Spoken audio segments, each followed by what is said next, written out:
제가 이제 농담으로 이런 얘기를 되게 많이 했어요. 연세대학교에 국어국문학과가 있다. 한양대학교에 산업공학과가 있다. 어딜 갈래? 근데 여기다가 하나를 더 집어넣는 거죠. 연대는 전과가 된다?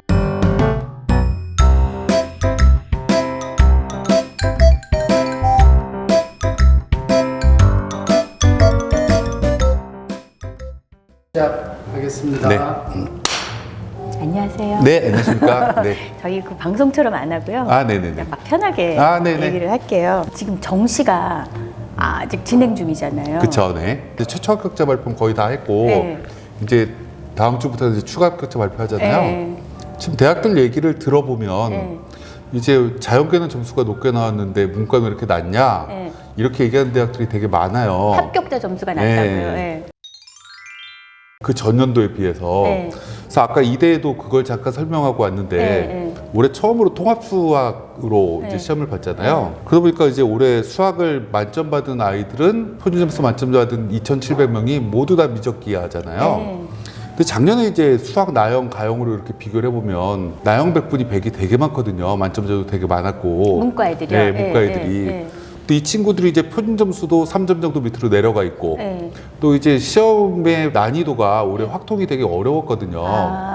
그래서 1등급 안에 들어가는 애들 숫자가 자연계는 거의 16,000명이 되는데 문과는 2,000명대밖에 안 되거든요. 그래서 실제로 자연계는 점수가 잘 나오고 문과는 안 나오는 게 당연한 거죠. 근데 이제 대학들은 그 전년도 거랑 비교를 하니까 이과는 점수가 올랐는데 문과는 왜 내려갔지? 지금 대학들의 고민이고요. 그게 실력 차이가 아니라 그냥 구조적으로 그렇죠. 그렇게 나눠졌다. 그렇죠. 그래서 그게 이제 예를 들면 이런 거예요. 상위권 대학 중에서도 연세대학교가 먼저 이제 성적 발표하고 고대 발표하고 이렇게 발표하면 연대는 잘 나오는데 고대가 점수가 낮네? 라고 얘기하는 학부모님들이 되게 많아요. 문과에서. 같은 대학 안에서 문이과 비교도 그렇지만 문과끼리 다 학교 이렇게 비교했을 때. 네.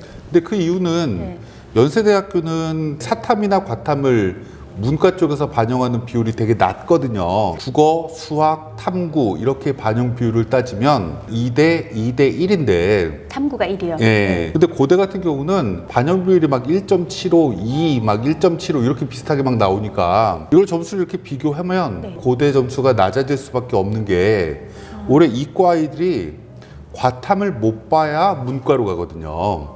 과탐을 못 봐야 문과로 가요. 예.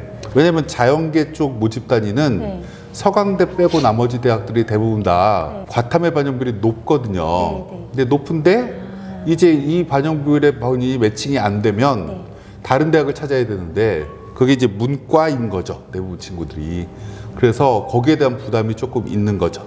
그러다 보니까 탐구 반영 비율이 낮은 쪽으로 아이들이 찾아가다 보니 연대는 당연히 아이들이 많이 찾아가는 거죠. 국어 수학 반영 비율에 비해서 절반밖에 안 되니까. 고대는 탐구 반영 비율이 꽤 높으니까 실제로 고대의 실익이 별로 없다라고 생각하니까 고대보다는 연대 이렇게 생각하는 거고요.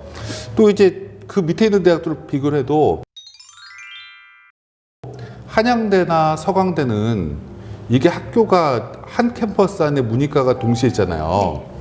그럼 이제 이과 아이들이 문과로 이제 학과를 결정하더라도 머릿속에 뭘 생각하냐면 전과가 되나? 아니면 복수전공이라도 돼야 되는데 이런 생각을 하는데 성균관대 같은 경우는 전과가 안 돼요. 일단 첫 번째. 무조건 안 돼요. 네. 거기에다가 복수전공을 하려고 해도 문과 쪽이 서울 캠퍼스에 있고 이과는 수원에 있으니 뭐 1시간 반씩 버스 타고 왔다 갔다 하면서 다중전공 복수전공을 하기에는 부담스러운 거죠. 그러니까 성균관대는 올해 입시 결과나 경쟁률이 한양대에 비해서 떨어질 거예요. 지금 문과 쪽이. 왜냐면 한양대는 전과도 되고 같은 캠퍼스 안에 문이과가 다 있고 또 거기에 만약에 전과를 한다라고 하면 일반적 이미지가 한양대 공대가 성대 공대보다 더 높잖아요. 그럴 수 있죠. 그러다 보니까 그런 문제가 생기는 거죠. 그러면은 교차 지원 비율하고도 이게 같은 얘기인 거죠. 그렇죠. 교차 지원 비율도 그런 건데 올해 이제 처음에 제가 원서합수가 딱 끝나자마자 대학들한테 물어봤어요. 이과 아이들이 문과로 진입한 데가 어느 정도 되냐. 이제 저희가 학교인재 측 서비스를 보면 어느 정도 추세는 알 수 있지만 이건 연습 게임인 거고 실제 대학에 지원한 현황을 한번 봤더니 중대 같은 경우는 70%가 넘어가요. 경영이나 경제나 뭐 이런 이과 아이들이 그래도 선호도가 어느 정도 있는 문과 학과들은 그리고 선호도가 별로 없는 인문, 뭐 예를 들어서 어문 이런 학과들도 60%가 넘어가요. 중대가 특별하게 더 높은 거네요. 그렇게 되게 높은 거죠. 이게 왜냐하면 중대도 탐구 반영률이 낮아요. 근데 이제 성균관대 같은 경우는 경영학과가 한 5, 60%, 이제 나머지는 한 3, 40% 이렇게 되거든요. 그러니까 아이들이 이제 선택을 할 때 이렇게 판단을 하는 거죠. 반영 비율에 따라서도 그렇고. 두 번째, 이게 학교에서 전과가 중대는 상대적으로 잘 되거든요. 그러니까 이과 애들이 문과로 막 넘어가서 나중에 1학년 마치고 전과해야지 라고 생각하는데, 성대는 그게 안 된다라고 계속 홍보를 했었거든요. 그러다 보니까 실제로 이제 그런 결과가 나온 거고. 그러면은 지금 연대랑 중대가 교차 지원 비율이 높은 거네요. 연대도 그쵸, 교차 지원 비율이 높고 한양대가 교차 비율이 높고 중대가 높죠. 대학에서는 교차 지원하는 애들을 달가워하나요? 달가워하지 않나요? 여태까지는 우리가 이제 최상위권 대학들은 문과아이가 이과 가는 경우가 없었고, 이과아이들이 문과로 넘어오는 경우가 거의 없었어요. 그러다 보니까 과거에는 이 대학들이 이과 자연계 학생이 문과로 넘어왔을 때 이게 학습의 역량이라든지 뭐 이제 학점이라든지 여러 가지 학교의 생활에 대해서 전반적으로 평가할 수 있는 도구가 없었던 거죠. 근데 올해 이제 처음에 이렇게 뽑고 나면 2, 3년이 지나야 이제 이게 의미가 있는 건지를 확인하게 될 거예요. 근데 이제 대학들이 고민하는 것 중에 하나는 뭐냐면, 문과 학생들이 상대적으로 인원이 적거든요. 같은 과 안에서요? 아니, 이 전체 수험생 중에서. 네네. 전국적으로도 그래요? 네, 전국적으로 수능을 작년에 45만 명 시험 봤는데 우리가 표면적으로만 딱 보면 과탐응시자, 사탐응시자가 22만 명대로 거의 비슷해요. 그거가 비슷한데, 그래서 문과, 이과나 인원 똑같은 거 아니에요? 라고 얘기하시는 분들이 있는데, 사회탐구 안에는 예체능계 친구들이 5만 명 가까이가 포함되어 있어요. 그러니까 이거를 빼버리면 거의 17대 22 이렇게 되는 거죠. 그러니까 이과 아이들이 더 많은 거죠. 문과는 상대적으로. 그렇죠. 네. 문과가 인원이 적고. 근데 대학의 우리나라의 포지셔닝은 자연계 학과들의 모집 인원이 훨씬 많다라고 얘기할 수 없어요. 그거는 서울대가 거의 유일하게 그렇게 되어 있는 거고요. 공대 쪽에 유명한 대학교 일부만 그렇게 되어 있는 거지, 전체적 비율을 딱 더해보면 거의 똑같거든요. 그러다 보니까 이과가 넘어오는 걸 다 감수를 하고 있는 건데, 이게 나중에 이제 이 친구들이 원하지 않는 학과를 들어왔을 때 학교에 적응할 거냐는 한번 봐야 될 것 같아요. 그 결과가 나오는데 적어도 한 2년 2년 정도는 걸릴 거고요. 근데 이제 대학은 첫 번째 확인할 수 있는 건, 이제 올해 신입생으로 들어오는 아이들이 반수 얼마나 할 거냐가 이제 과거 통계랑 비교를 해보면, 이과애가 문과로 들어왔는데 적응 못 하는구나 라고 해서 나가네, 중간에 휴학을 해버리네, 이러면 이걸 뭔가 조금 고민을 하기 시작하겠죠. 원래 이과 문과 구분하지 말라고 이렇게 해놓은 거잖아요. 그쵸. 원래는 교육과정을 그렇게 만들어 놓은 건데, 이제 문제점은 문이과를 통합을 한다고 하면서 점수를 하나의 잣대로 세운 게 문제인 거죠. 네, 수학을.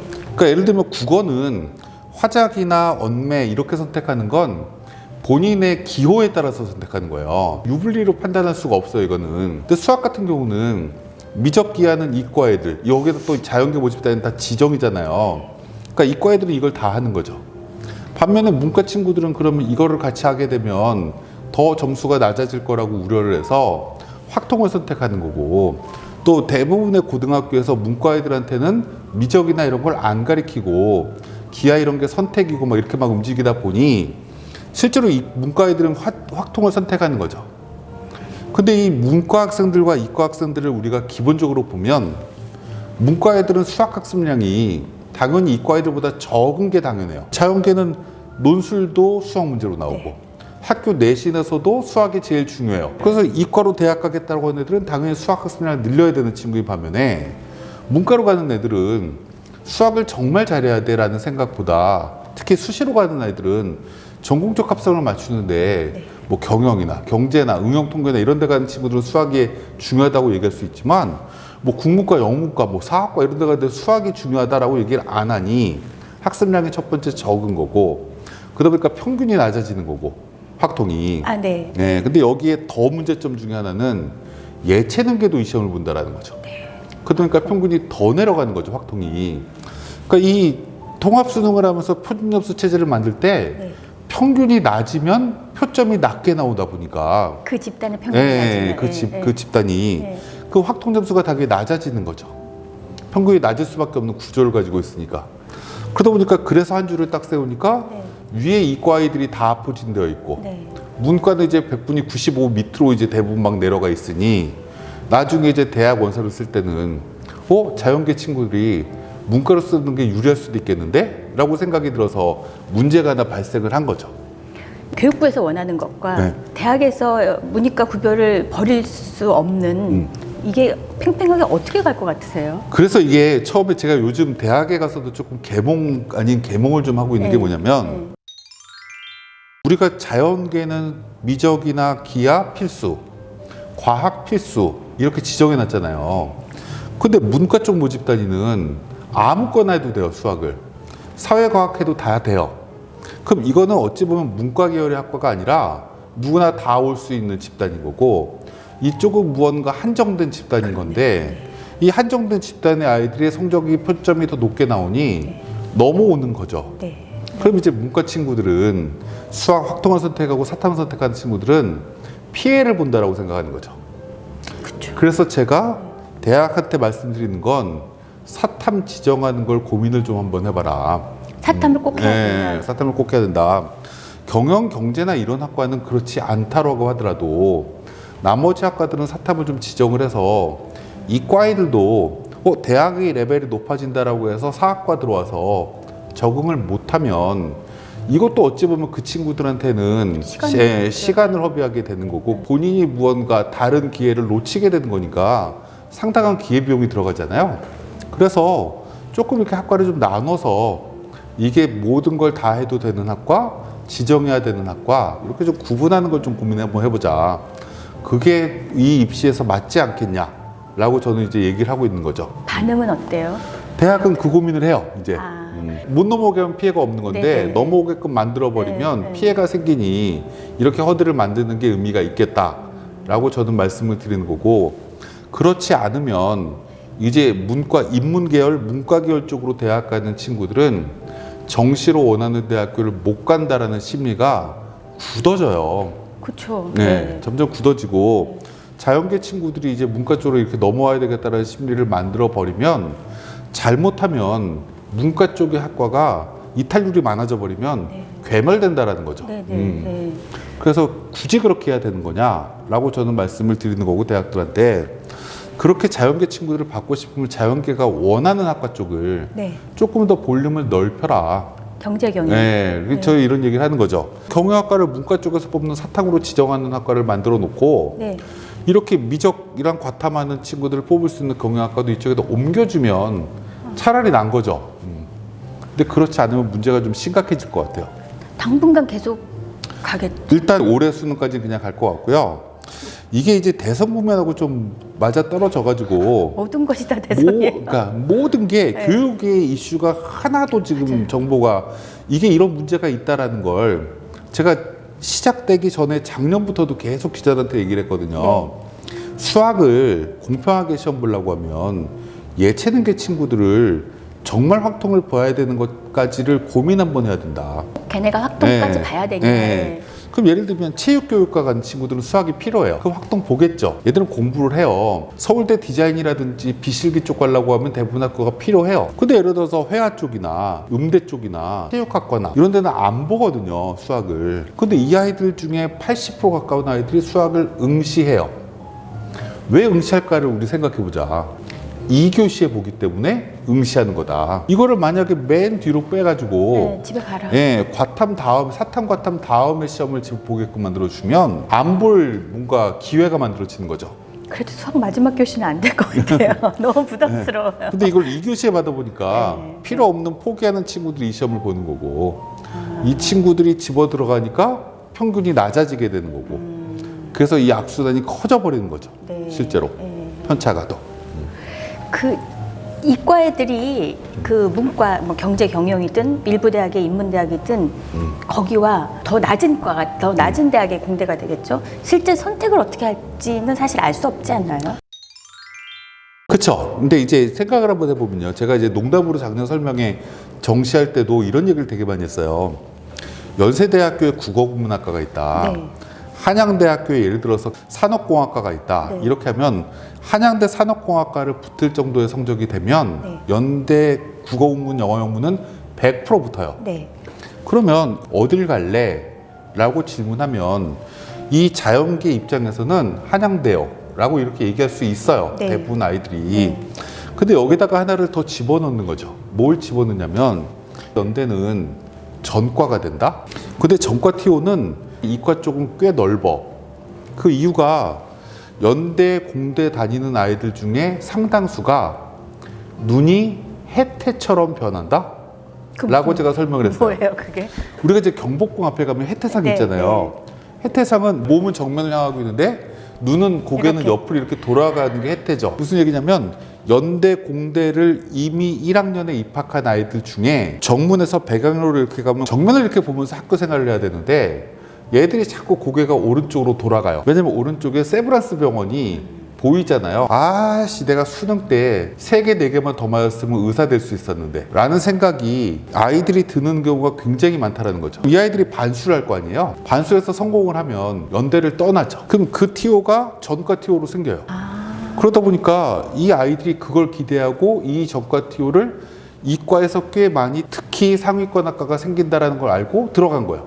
그러면 이제 중대, 연대 이렇게 비교해버리면 이거는 이제 그냥 연대, 박연 막 이렇게 얘기를 할 수가 있는 거죠, 아이들이. 그랬을 때 이 아이들 이렇게 선택하면 문제가 이제 생기기 시작하는 거죠. 전과를 성공하면 자기의 선택이 옳은 거라고 얘기할 수 있는데 전과 신청을 했는데 경쟁률이 높아서 안 됐어. 그러면 이 친구는 국어국문학과에 남아야 되죠. 복수전공하면 되죠. 뭐 이렇게 얘기할 수 있는데 이렇게 복수전공하는 게 생각보다 되게 어려워요. 전과는 그래도 1학년 때 학점이라도 잘 받아갖고 뭔가 하면 되기 때문에 수능 1년 공부하는 거랑 1학년 학점 잘 받는 거랑 어떤 게 더 어렵냐라고 하면 이건 학생들마다 다른 거지만 이게 안 됐을 때 문제는 되게 심각해지는 거죠. 그러니까 이 교차 지원과 전과와 복수 전공 이게 조합마다 다 다르게. 그렇죠. 이게 대학마다 유기적으로 다 다르기 네, 때문에 네. 올해 입시 결과가 되게 특이하게 나올 것 같아요. 대학에 남아있는 애들이 별로 없을 수도 있겠어요. 반수를 되게 많이 할 것 같아요. 네. 그 이미 지금 저희 학원이거나 저쪽에 시대인재거나 대성이거나 이런 쪽은 거의 지금 모집 목표 인원이 거의 다 찼거든요. 저기 재수학원이시여갖고 재수생, 반수생이 많을 거라고 얘기하시는 거 아니에요? 아니에요. 지금 이미 저쪽에 양지메가스터디 학원, 기숙학원은 네. 12월 말에 마감됐어요. 미리 들어갔네요. 네. 그러니까 그 아이들이 왜 그랬을까라고 생각하면 예를 들면 이런 거예요. 이 수능이라는 게 올해 어렵게 나왔기 때문에 네. 학생들한테 명분이 만들어져요. 평소보다 어려웠기 때문에 이렇게 어려울 줄 몰랐어. 네. 아, 이렇게 통합으로 가다 보니까 어려울 수 있구나. 그래서 한 번 더 하면 여기에 적응할 수 있어. 이렇게 명분이 만들어지는 거죠. 이러면 이제 부모님들도 이 친구들한테 네. 뭔가 격려를 해준다는 거죠. 인생 길어. 120세 시대야. 네. 격려를 하다 보니까 이게 네. 재수생이 초반에 네. 되게 많이 들어오는 거죠, 지금.